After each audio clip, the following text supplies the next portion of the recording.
Hi everybody, welcome back. I've had a chat with a few people over the past few days, some subs, and I just wanted to mention a couple of things. And I said I'd be looking into other subjects, but there's quite a lot of subjects to look into. So one of the things I wanted to mention, which I was chatting with Victor about the other day, hi mate, how you doing? Hope you're good, is things to search for in Gallica. So some of the things that I've been searching for when I've been collecting are these things here. Some of the words are French and some aren't. But if you search these things, you get a lot. So I've got like Magnetica, Hydrology, Iconography, Constantinopolis, Renaissance, Automata, Dioptric, Polygraphia, Sciagraphia, Typographia, Typography, Cartography, Phonologia, which is about the sound, Gigantica, which is about giants, Jaydreamerz, Athanasius, Kircher. A couple of these I don't quite remember what I was searching for when I got them, but I found my list and they were in them, so I thought I'd add them on here. But Theoria, Technia, Sepulchres, Technasma, Ordo Tempi Orientis, Typus Orbis Terrarum, Jesuit, Mason, Amplifying Sound, Engineering and Orthodoxy. So they're the kind of things that I've been looking for, and I've been looking for others as well, and I've been on other websites, not just Gallica. I've built up quite a collection. There's quite a lot of information on there. There's many thousands of books, so the reason I'm doing this right now is in the hope that other people will find a fascination in this information as well and start searching too. And I'm hoping Victor will add a comment as well with his list, so I've got more to search also. Yeah, that's a list of stuff that I've been searching on Gallica. And just so an example to make it a bit easier, that's the homepage of Gallica when you go on there. And if you look for something, say I've gone with cartography in this situation. Excuse me. So then when you go for a certain subject, you'll end up with 1,923 pages for that topic. That's a lot, and you get like 10 or 20 books on each page as well, or so 15, sorry. So there's a lot, many thousands just under that topic alone. But what you can do if you want to refine your search, excuse me, a lot of people like to look at images, especially if they're doing videos. So if you was to come to here and select images, then you get all the images here. So rather than 1,900 pages, you've only got 22 pages with 15 or so on each page. So that's still 300 or 400 odd, 330 odd images to go through just for that one thing. But if you went back, you know, there are going to be images and stuff in all these other books as well. So sometimes it doesn't work straight away, you have to press it more than once.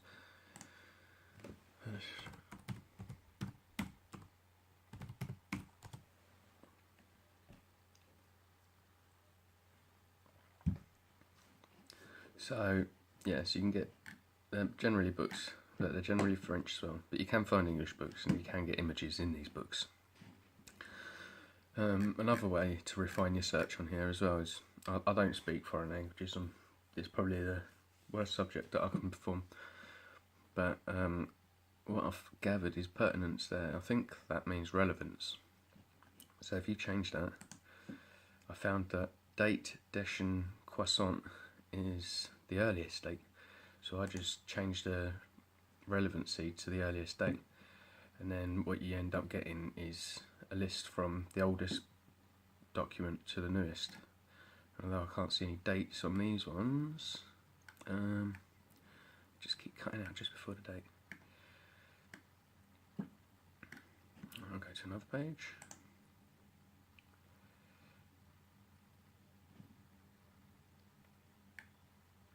Alright, so here, this is the first document with a date on it, the year 1313. So that's 700 years old, that document now, whatever it is. Same as that, Atlas of the Mediterranean of Europe from 1320, So that sounds quite interesting, but you know, you can spend so much time on this site because there's so many interesting things. Also, when you get it, usually it just shows one page at a time, but if you come over here and you select the mosaic option there, from through there, it will do this and it will put the pages down so you can see more than one page at a time. It's not very clear, but can you see how back in the 1300s they were using gold in their text? You see, you'll find that on any of the books, or almost all of the books on here from around the year 1000. You'll find that there's colour on them. In the books as well, where there's text, you'll tend to see, say you've got a letter P, well, the part in the P, when you write the letter, the circular part, would be coloured in with gold or something like that, and that seems to be how they would write in them days, but I do not have a clue how to read ancient text, so all I can pick up on is the colours and the gold in it and stuff like that. But anyway, that's what I wanted to do about this. And when you do find a book that you want, let's just go with this picture for now, just for the sake of it. You go to download button there, telecharger, and you agree to their conditions.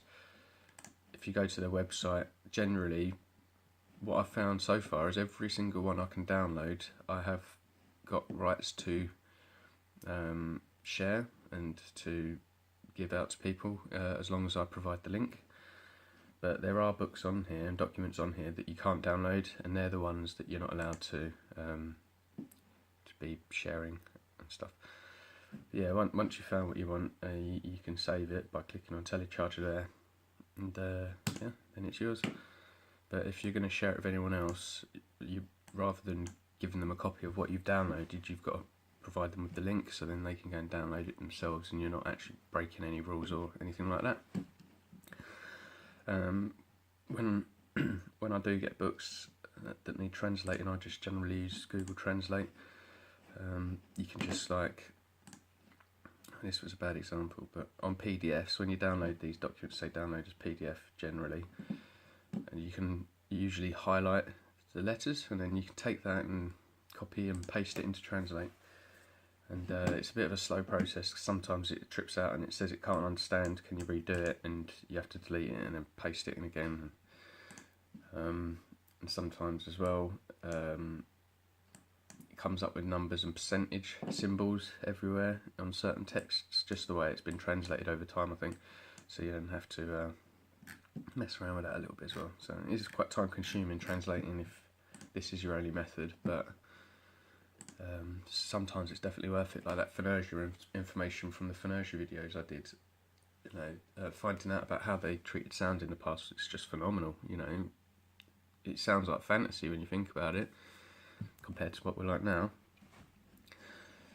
So that was basically a slight explanation on how to use Gallica, so people can start doing what Martin does, and I'm doing now, and Captain Kirk as well, and a few others.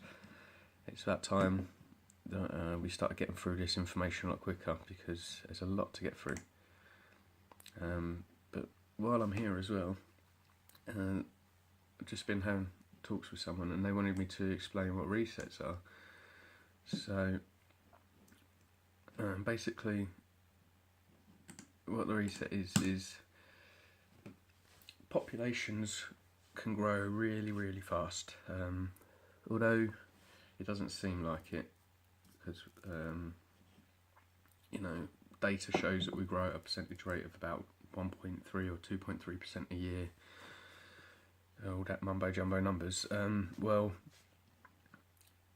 if you look at some of my oldest videos and ancestral history, you'll see that in 51 generations back from any person, they had over a quadrillion ancestors procreating, sleeping around with each other, not around with each other, but sleeping together in partners to create your family that led to you to be here today. Now, for a quadrillion ancestors to be doing that, and what I worked out is, on average, if each families having kids at around the age of 25 years old, then that 51 generations in a period of time would be 1,250 years ago. So that's like saying in the year 750 AD, there was, and this is only regarding me and my ancestors, that's not counting everyone else in the world, but there was over a quadrillion of my ancestors procreating for me to be here today in the year 750, and mathematically it just doesn't make sense, you know. So when you look into things like this, and then you start looking at pictures from the 1800s, you start seeing that things aren't quite what they used to be, but there's no explanation in what we're taught as to how it is and why it is. Just have a quick look see if we've got any mud flood images, so I can kind of give you an example of what mud floods are like.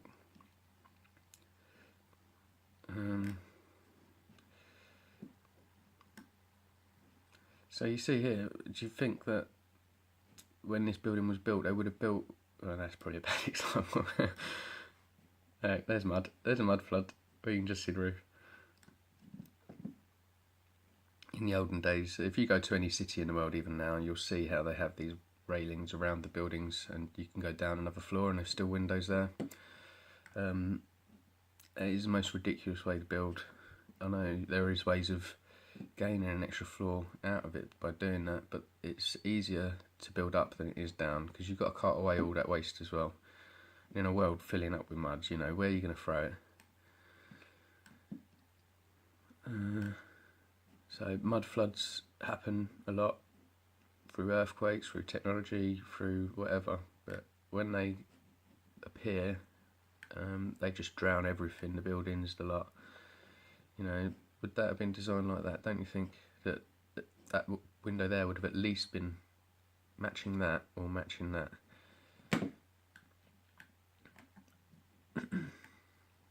And to me that looks like that should go down a lot lower as well. I could be wrong, but it just seems like it does. Now, let's see if I can zoom in. And you know, the size of this, don't you think it's just, let's say there's 1, 2, 3, 4 stories, 5 stories, a little roof thing, for whoever built it, and look at the size of the people, look at the size of the door. This was built for and by and for much bigger people. It's just too big for us, even with today's technology. I mean, if I was super rich and I wanted to build this as my house, and I went to a company that builds today, gave them this picture and said, build me that, how much would it cost? You know, I don't think, they'd probably just retire just for the thought of it, of how much money they would make out of me, you know. But so I haven't got many mud flood pictures, but that's just a rough example. And what you'll find as well is where the mud's flooded buildings that are built in the past and the ground level's higher than it used to be, you can see these part windows sticking out and stuff. A way that's been covered up, or they've tried to cover it up, is by just putting steps up to the next floor up rather than digging down and having the blatant windows underground like I was just saying. So there's two ways that they've tried to avoid people noticing. But excuse me, what I thought would be a bit easy to show is some of the buildings that people used to live in and build and stuff. So looking at some of the mansions that people used to live in, you know, if that's just an archway there for the person that built this being a giant, I imagine, because there's a car there, you can see the car probably about that high, so a person's around the same height, so that's just a standard door there. But that door up there is clearly much, much bigger than that, so this building, as far as I can tell, is built for giants, seeing as they are probably the size of a human anyway, and it just seems a bit extravagant, a bit extreme to have human-sized sculptures on your roof. So that is what I would consider as a mud flood. You see that that's a different stone to the rest of it. So it's been, what I can imagine, built later on. And it looks like it's from the Roman days as well, obviously. There's another one of it. And that's the back where you can see, well, where I believe you can see that there's floods gone on and someone's just added steps later on to get up to this floor rather than from the olden days having it down another floor.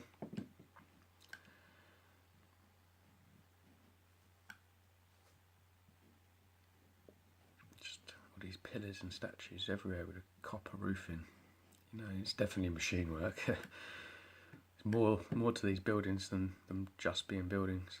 You can see the ground level on this one, it's sloped down as well. And if you was to go there and walk around this building, I imagine you'll see there's another floor appearing somewhere.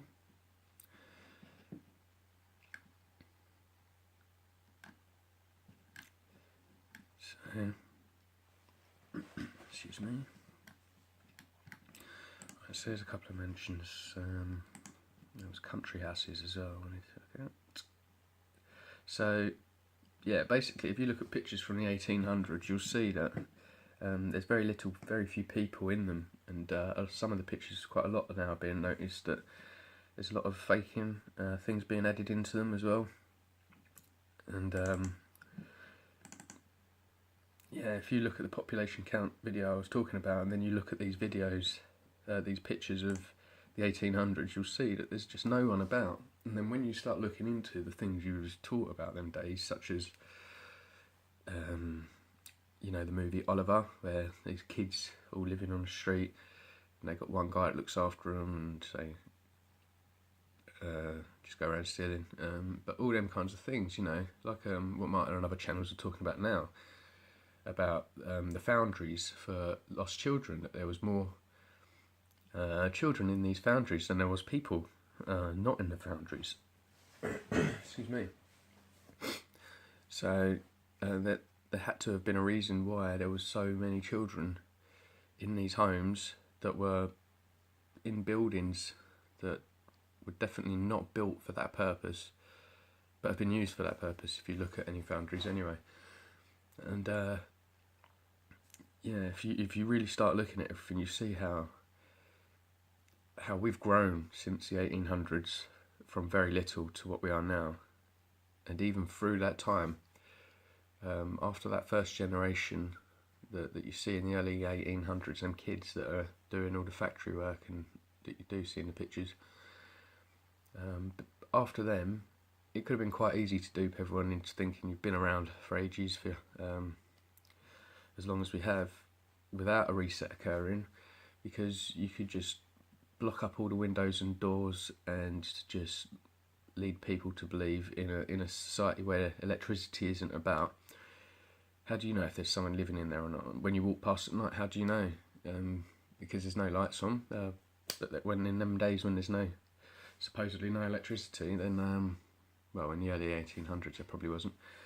There's no way of knowing, and seeing as there's not really any criminals or anyone about, just kids and the people that rule the kids, who is there to go and break into any of these buildings, you know? And by the time you've grown up, in that first generation, you've forgotten about all that kind of stuff, you know. You took beats and slavery throughout your childhood, and you've just earned enough just to get this little one-bedroom place, wherever it might be, and, you know, the last thing you want to do is start questioning the world. You've just got out of all that misery that you grew up in, you know.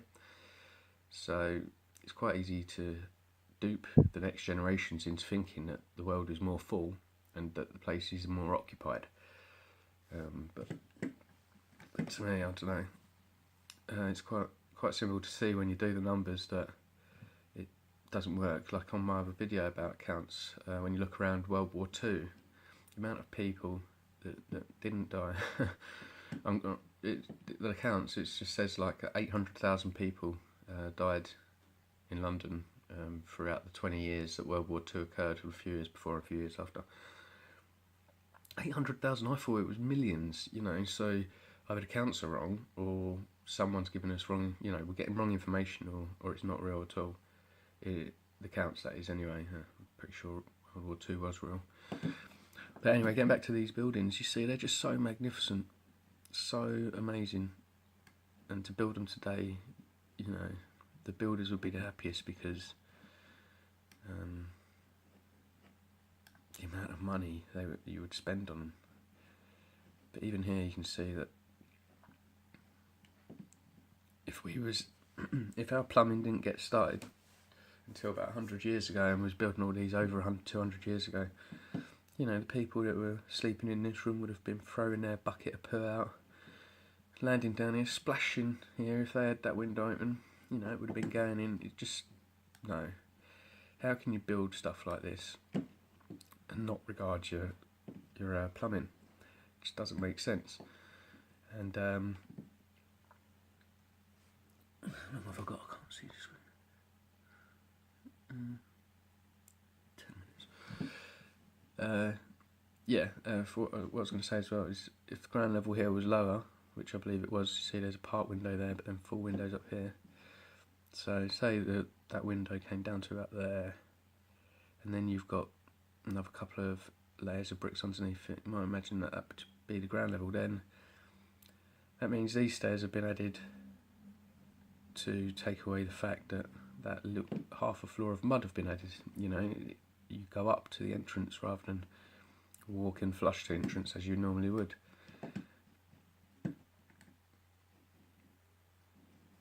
Look at this. This is Birmingham Central Library from the lost Victorian Britain. And look at the height. It's just massive, absolutely massive. All these books. Where are they now? But these are the kind of buildings that were built in hundreds of years ago. And whether all of them were used for technasma and for harnessing power out of the air or not, I don't know. This one doesn't seem to have as many spires and stuff, but who knows? Maybe there is other ways of gathering and harnessing it that we still haven't found out yet. Smoke. Burnt down country house. Yeah. See, that might be mud flooded there. You know, look at that. It's just amazing. That looks to me like that was built at a different time, but I don't know. But even that, you know, nowadays a balcony just consists of a cantilever and metal or glass railing. Them days you had pillars and everything. You had an upside of it as well. It's just crazy. Crazy.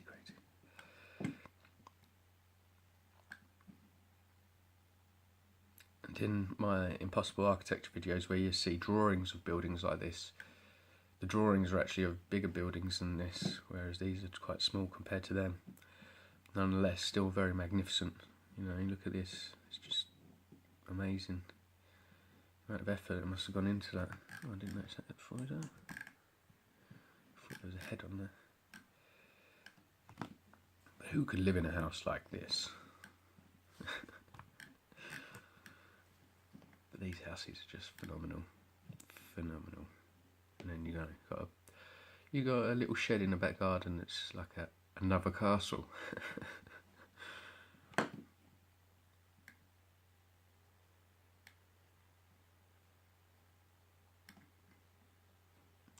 Duff House, Felbrigg Hall.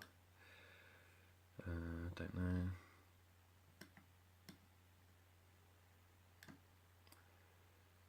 But these are just truly magnificent buildings. Whether they were built for one family, for one individual, or for a lord or a rich baron, or I don't know. You know, starting to wonder if how countries and that are ruled now by the higher ups. If back in the day it was like corporate entities that had the power and the juice. Because reading that John Strice's book, when he describes the people on the boats and the caravan groups that are going across water and land that he's with, he's often describing multinationals.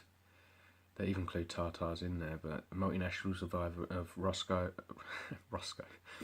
Muscovy, Holland, Amsterdam and all that, and Britain, and some places in Europe as well. But it's always built up with multinationals, and all these buildings that are built all over the world that honestly can't be explained by our current teachings. They all seem to be multinational across the world, but of one design, like the Greco-Romano, not this particular one, but the other ones that we look at, the Greco-Romano and all that. So what if there was an entity, a company, a corporation that became very, very rich and powerful, that maybe held the Philosopher's Stone secret, or managed to get rid of it from other places in the world, keep it for themselves. I don't know. And they were the ones providing the buildings and having the buildings built wherever they landed, just like how modern day country would colonise the earth. They would just go to the country, then they'll build their embassy, go to the next country, build their own, so on and so on. I'm wondering if a lot of the buildings came from that manner, and being that it was not another country overtaking said country when they created the building, you know, that country that received the building was grateful, because, you know, in a world where people are getting poorer and money is becoming king, you know, the more materials and more products and things you have, you know, as a leader, you get to receive tax or income from it. So I think that might be why you see a lot of buildings in every country like it, you know, and because if we was one world, which we were, you know, but if we was one world recently with all these buildings built by us and not by our predecessors, then there would be more history as to the country that the world is called by, you know, like in the previous age of man. If the earth was called, if it was called Atlantis, you know, everyone would know Atlantis is the whole place, whereas they'd still know their own country as England or whatever. But everyone knows as Atlantis, whereas, you know, at the moment we have words like planet, globe, and world and earth, but we don't have a name as like a unified landmass of the old earth. So, not that I'm aware of anyway. So, I don't know. I mean, I could be wrong, but I'm just getting the feeling that a lot of the other city buildings are from a corporate entity. And another thing about them as well is all them other ones, that they're all built of such a design and standard that they all look, whatever country you go to, they all look pretty similar. They all look like they're from each other. Either every artist in them days was had the exact same teacher and learnt the exact same way, or, you know, there was very few artists and they worked so fast, like they watched the program on the Marvel program, or whatever, the Flash, where he can move super fast or whatever. Maybe they were like that. But yeah, he was much more smarter in the past. The only way to understand, I think, is to forget everything you've learnt now, or at least go and relearn everything you know now with a sceptical eye, and also learn the other two sides of the stick at the same time, rather than just picking one side and defending it. It's always good to see both sides of the same coin and work out which side is meant to be heads and which side is meant to be tails. So yeah, that's basically all I wanted to do today. I just wanted to show some of these amazing buildings, modern day country houses. You know, how many bedrooms would that have? And why would you need that much spare outhouse? It's just amazing, isn't it?